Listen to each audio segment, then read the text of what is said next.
नवरात्रि का पवित्र पर्व शुरू हो रहा है। देश के अलग अलग कोनों में आज गुड़ी पड़वा, उगादी और नवरेह का त्योहार भी मनाया जा रहा है।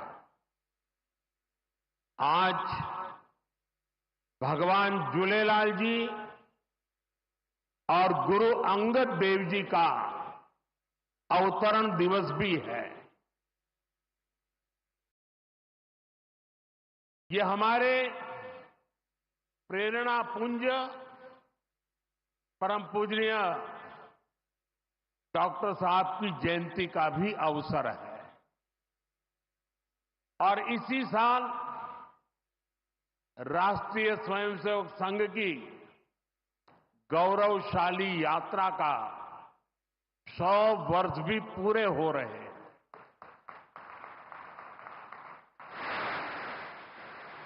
आज इस अवसर पर मुझे स्मृति मंदिर जाकर पूज्य डॉक्टर साहब और पूज्य गुरुजी को श्रद्धांजलि अर्पित करने का सौभाग्य मिला।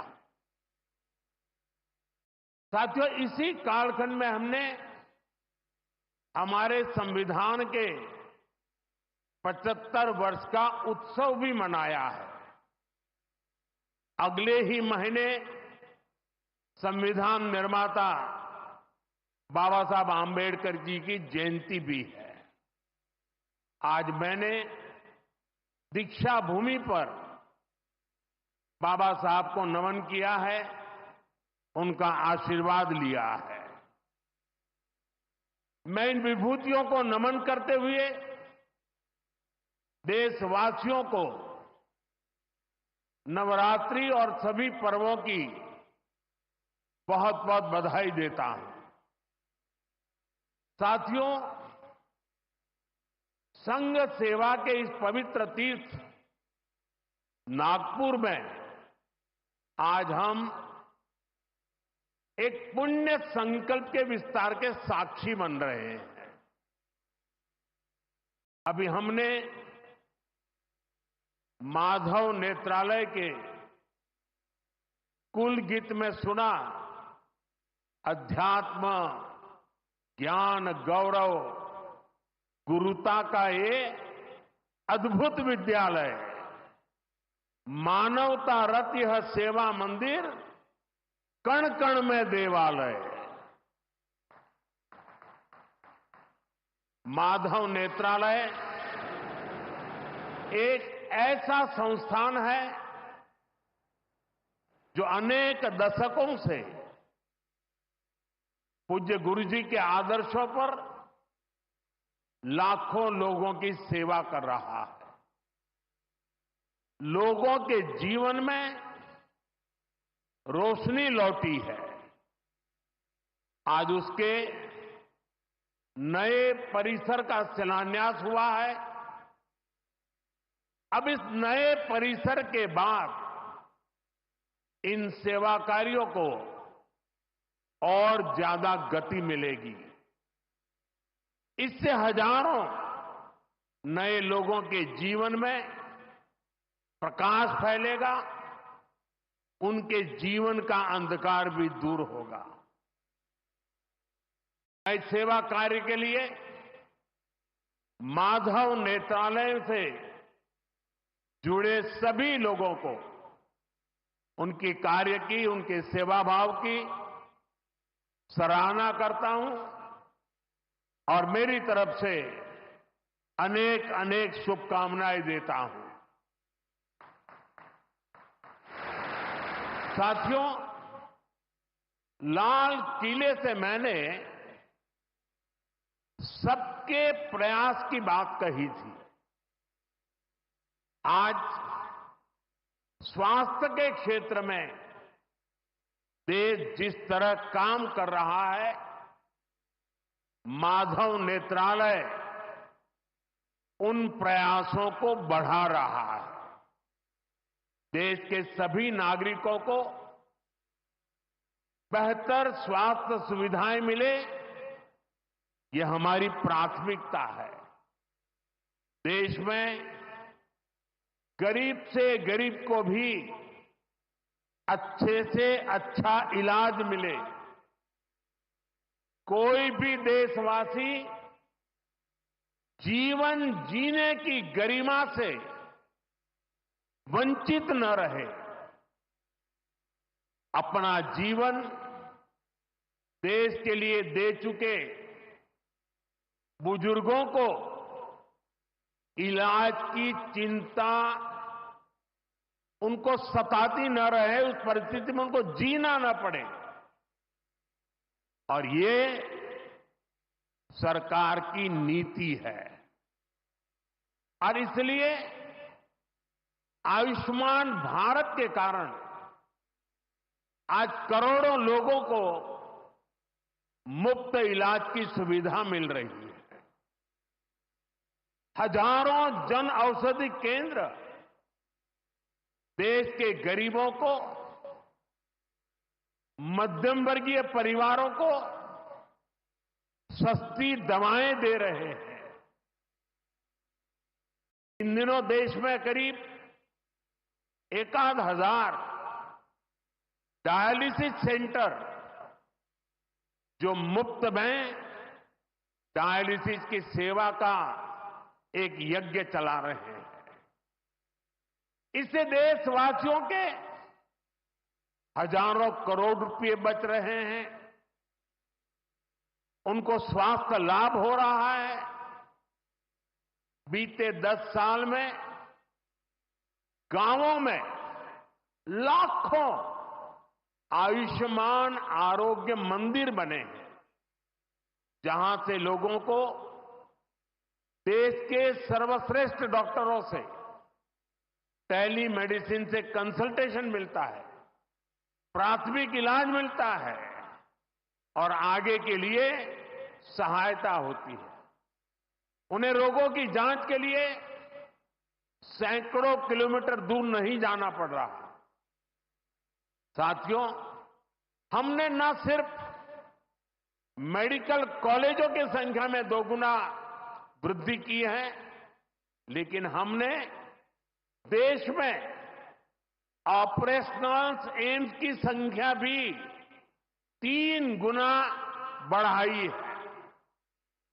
देश में मेडिकल सीट्स भी 2 गुनी हुई है। प्रयास यही है कि आने वाले समय में लोगों की सेवा के लिए ज्यादा से ज्यादा डॉक्टर्स और अच्छे डॉक्टर्स उपलब्ध हो। एक बहुत बड़ा साहसिक निर्णय हमने किया, आजादी के बाद पहली बार हुआ। इस देश का गरीब का बच्चा भी डॉक्टर बन सके, उसके सपने पूरे हो सके, इसलिए विद्यार्थियों को अपनी मातृभाषा में डॉक्टर बनने की सुविधा हमने उपलब्ध कराई। आधुनिक चिकित्सा विज्ञान से जुड़े इन प्रयासों के साथ ही देश अपने पारंपरिक ज्ञान को भी आगे बढ़ा रहा है। हमारे योग और आयुर्वेद, इन्हें भी आज पूरे विश्व में नई पहचान मिली है। भारत का सम्मान बढ़ रहा है। साथियों, किसी भी राष्ट्र का अस्तित्व पीढ़ी दर पीढ़ी उसकी संस्कृति के विस्तार, उस राष्ट्र की चेतना के विस्तार पर निर्भर करता है। हम अपने देश का इतिहास देखें तो सैकड़ों वर्षों की गुलामी, इतने आक्रमण, भारत की सामाजिक संरचना को मिटाने की इतनी क्रूर कोशिशें, लेकिन भारत की चेतना कभी समाप्त नहीं हुई। उसकी लौ जलती रही। ये कैसे हुआ? क्योंकि कठिन से कठिन दौर में भी भारत में इस चेतना को जागरूक रखने वाले नए नए सामाजिक आंदोलन होते रहे। भक्ति आंदोलन उसका ये उदाहरण जिससे हम सब भली भांति परिचित हैं। मध्यकाल के उस कठिन कालखंड में हमारे संतों ने भक्ति के विचारों से हमारी राष्ट्रीय चेतना को नई ऊर्जा दी। गुरु नानक देव, कबीरदास, तुलसीदास, सूरदास, हमारे यहां महाराष्ट्र में संत तुकाराम, संत एकनाथ, संत नामदेव, संत ज्ञानेश्वर, ऐसे कितने ही संतों ने हमारी इस राष्ट्रीय चेतना में अपने मौलिक विचारों से प्राण फूंके। इन आंदोलनों ने भेदभाव के फंदों को तोड़कर समाज को एकता के सूत्र में जोड़ा। इसी तरह स्वामी विवेकानंद जैसे महान संत भी हुए। उन्होंने निराशा में डूब रहे समाज को झकझोरा, उसे उसके स्वरूप की याद दिलाई, उसमें आत्मविश्वास का संचार किया और हमारी राष्ट्रीय चेतना को बुझने नहीं दिया। गुलामी के आखिरी दशकों में डॉक्टर साहब और गुरुजी जैसे महान व्यक्तित्वों ने इसे नई ऊर्जा देने का काम किया। आज हम देखते हैं राष्ट्रीय चेतना के संरक्षण और संवर्धन के लिए जो विचार बीज 100 साल पहले बोला गया, वो महान वटवृक्ष के रूप में आज दुनिया के सामने है। सिद्धांत और आदर्श इस वटवृक्ष को ऊंचाई देते हैं। लाखों करोड़ों स्वयंसेवक इसकी टहनी, ये कोई साधारण वटवृक्ष नहीं, राष्ट्रीय स्वयंसेवक संघ भारत की अमर संस्कृति का आधुनिक अक्षय वट है। ये अक्षय वट आज भारतीय संस्कृति को, हमारे राष्ट्र की चेतना को निरंतर ऊर्जावान बना रहा है। साथियों, आज जब हम माधव नेत्रालय के नए परिसर का काम शुरू कर रहे हैं, तो दृष्टि की बात स्वाभाविक है। हमारे जीवन में दृष्टि ही हमें दिशा देती है।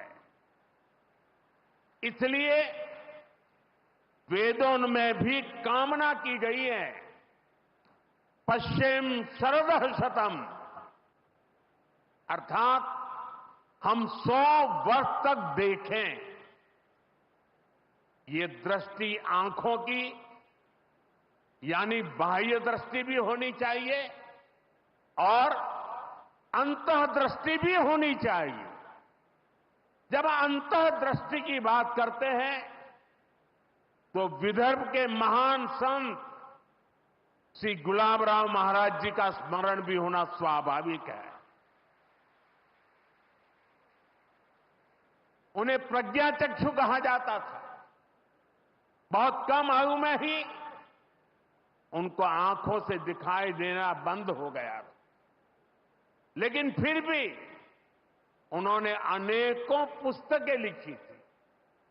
और अब कोई भी पूछ सकता है कि जब आंखों से दिखाई नहीं देता है तो उसके बावजूद भी कोई इतने ग्रंथ कैसे लिख सकता था? इसका उत्तर ये है कि उनके पास भले ही नेत्र नहीं थे, लेकिन दृष्टि थी। ये दृष्टि बोध से आती है, विवेक से प्रकट होती है। ये दृष्टि व्यक्ति के साथ ही समाज की को भी बहुत शक्ति देती है। हमारा राष्ट्रीय स्वयंसेवक संघ भी एक ऐसा संस्कार यज्ञ है जो अंतर्दृष्टि और बाह्य दृष्टि दोनों के लिए काम कर रहा है। बाह्य दृष्टि के रूप में हम माधव नेत्रालय को देखते हैं और अंतर्दृष्टि ने संघ को सेवा का पर्याय बना दिया है। साथियों, हमारे यहां कहा गया है, परोपकाराय फलंति वृक्षाः, परोपकाराय वहन्ति नद्यः, परोपकाराय दुहन्ति गावः, परोपकारार्थमिदं शरीरम। हमारा शरीर परोपकार के लिए ही है, सेवा के लिए ही है। और जब ये सेवा संस्कारों में आ जाती है तो सेवा ही साधना बन जाती है। यही साधना तो हर एक स्वयंसेवक के जीवन की प्राणवायु होती है।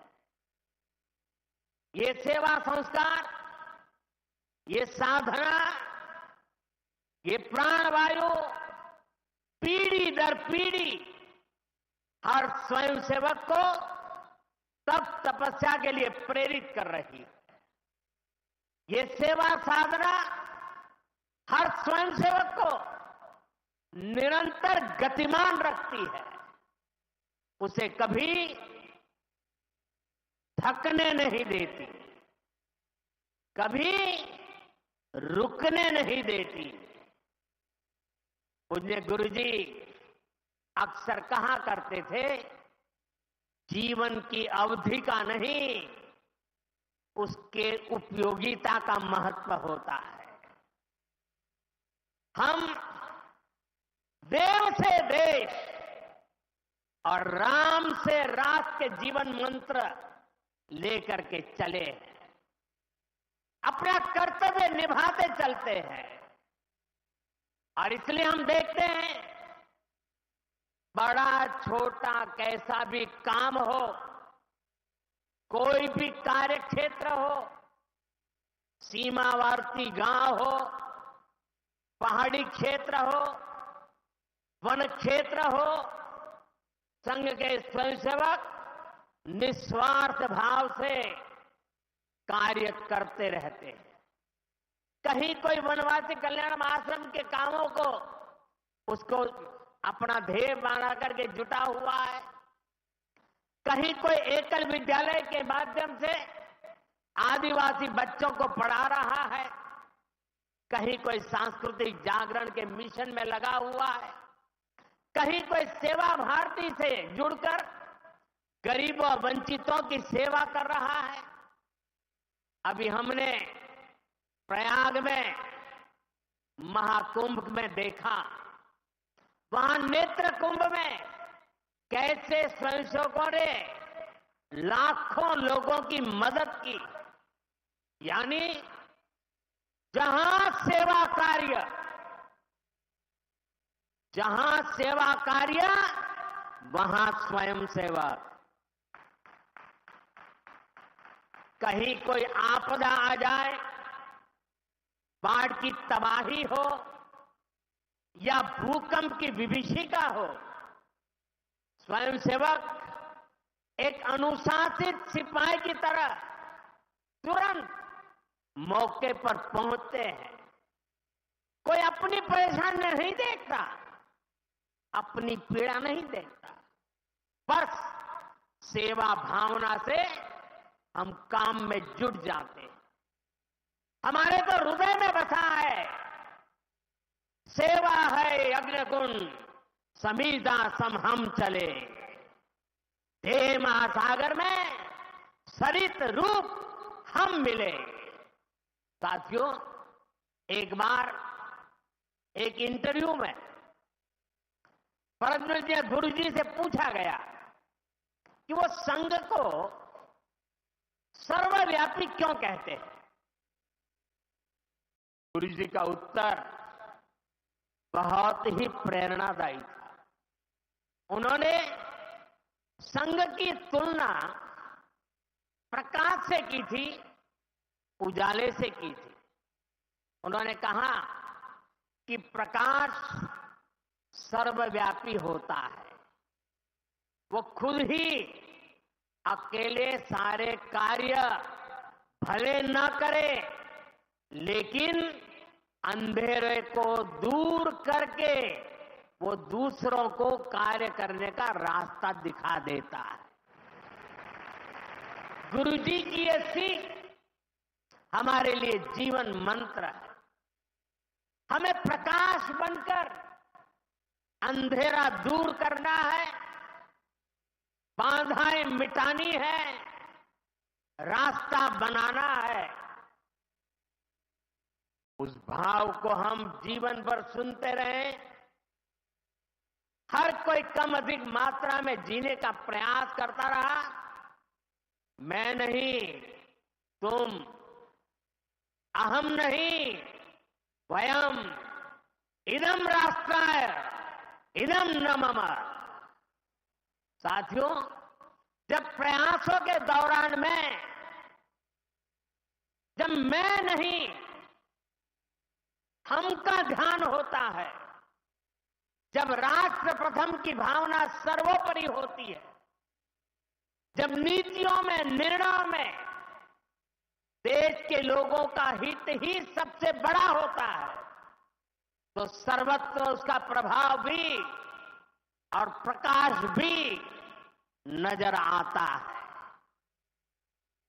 विकसित भारत के लिए सबसे जरूरी है कि हम उन बेड़ियों को तोड़े जिनमें देश उलझा हुआ था। आज हम देख रहे हैं भारत कैसे गुलामी की मानसिकता को छोड़कर आगे बढ़ रहा है। गुलामी की निशानियों को जिस हीन भावना में 70 वर्षों से ढोया जा रहा था, उनकी जगह अब राष्ट्रीय गौरव के नए अध्याय लिखे जा रहे हैं।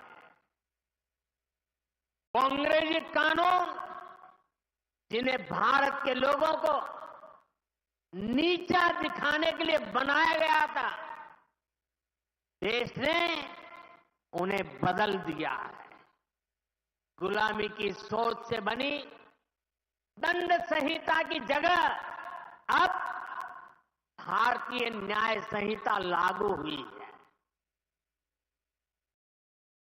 हमारे लोकतंत्र के प्रांगण में अब राजपथ नहीं, कर्तव्य पथ है।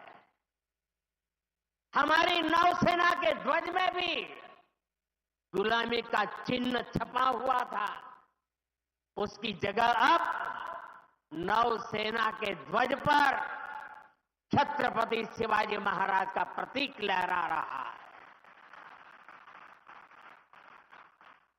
अंडमान के द्वीप जहां वीर सावरकर ने राष्ट्र के लिए यातनाएं सही, जहां नेताजी सुभाष बाबू ने आजादी का बिगुल फूंका, उन द्वीपों के नाम भी अब आजादी के नायकों की याद में रखे गए हैं। साथियों, वसुधैव कुटुंबकम का हमारा मंत्र आज विश्व के कोने कोने में पहुंच रहा है और दुनिया इसे हमारे कार्यों में भी देख रही है, महसूस कर रही है। जब कोविड जैसी महामारी आती है तो भारत विश्व को परिवार मानकर वैक्सीन उपलब्ध करवाता है। दुनिया में कहीं भी प्राकृतिक आपदा हो, भारत पूरे मनोयोग से सेवा के लिए खड़ा होता है। अभी आपने कल ही देखा है, म्यांमार में इतना बड़ा भूकंप आया है। भारत ऑपरेशन ब्रह्मा के तहत वहां के लोगों की मदद के लिए सबसे पहले पहुंच गया है। जब तुर्की में भूकंप आया, जब नेपाल में भूकंप आया, जब मालदीव्स में पानी का संकट आया, भारत ने मदद करने में घड़ी भर की भी देर नहीं की। युद्ध जैसे हालातों में हम दूसरे देशों से नागरिकों को भी सुरक्षित निकाल करके लाते हैं। दुनिया देख रही है, भारत आज जब प्रगति कर रहा है तो पूरे ग्लोबल साउथ की आवाज भी बन रहा है। विश्व बंधु की ये भावना हमारे ही संस्कारों का विस्तार है। साथियों, आज भारत की सबसे बड़ी पूंजी हमारा युवा है और हम देखते हैं आज भारत का युवा कितने कॉन्फिडेंस से भरा हुआ, उसकी रिस्क टेकिंग कैपेसिटी पहले के मुकाबले कई गुना बढ़ गई है। वो नए नए इनोवेशन कर रहा है, स्टार्टअप्स की दुनिया में अपना परचम लहरा रहा है और सबसे बड़ी बात, आज के भारत का युवा अपनी विरासत पर गर्व करते हुए, अपनी संस्कृति पर गर्व करते हुए चल रहा है। अभी हमने प्रयागराज महाकुंभ में देखा, आज की युवा पीढ़ी लाखों करोड़ों की संख्या में महाकुंभ में पहुंची और इस सनातन परंपरा से जुड़कर गौरव से भर उठी। आज भारत का युवा देश की जरूरतों को ध्यान में रखते हुए काम कर रहा है। भारत के युवाओं ने मेक इन इंडिया को सफल बनाया है। भारत का युवा लोकल के लिए वोकल हुआ है, एक जज्बा बना है। हमें देश के लिए जीना है, देश के लिए कुछ करना है। खेल के मैदान से लेकर अंतरिक्ष की ऊंचाई तक राष्ट्र निर्माण की भावना से ओतप्रोत हमारे युवा आगे बढ़ रहे हैं, आगे चलते ही जा रहे हैं। यही युवा 2047 के जब आजादी के 100 साल होंगे, विकसित भारत के लक्ष्य की ध्वजा थामे हुए है। और मुझे विश्वास है, संगठन, समर्पण और सेवा की ये त्रिवेणी विकसित भारत की यात्रा को निरंतर ऊर्जा देती रहेगी, दिशा देती रहेगी। संघ का इतने वर्षों का परिश्रम फलीभूत हो रहा है। संघ की इतने वर्षों की तपस्या विकसित भारत का एक नया अध्याय लिख रही है। साथियों, जब संघ की स्थापना हुई तब भारत की हालत भी अलग थी और हालात भी अलग था। 1925 से लेकर 1947 तक वो समय संघर्ष का समय था। आजादी का बड़ा लक्ष्य देश के सामने था। आज संघ की 100 वर्षों की यात्रा के बाद देश फिर एक अहम पड़ाव पर है। 2025 से 2047 तक ये महत्वपूर्ण कालखंड, इस कालखंड में एक बार फिर बड़े लक्ष्य हमारे सामने। कभी पूज्य गुरुजी ने एक पत्र में लिखा था, मैं अपने भव्य राष्ट्र प्रसाद की नींव में एक छोटा सा पत्थर बनकर रहना चाहता हूं। हमें सेवा के अपने संकल्प को हमेशा प्रज्वलित रखना है।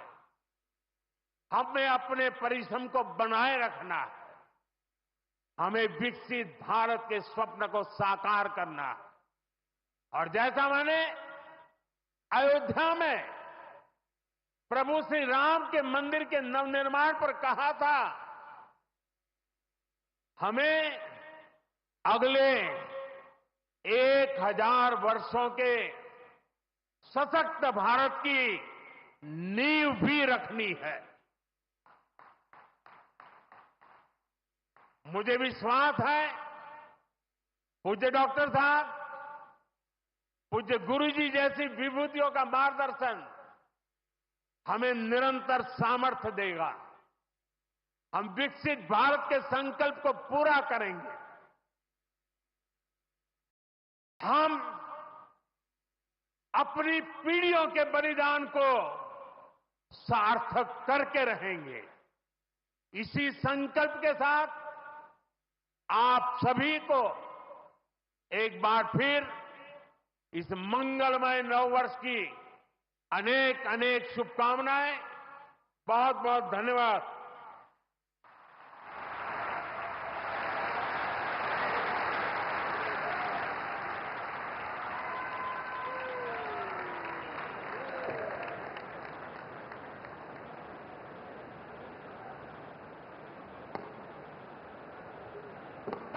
आणि नवीन वर्षाच्या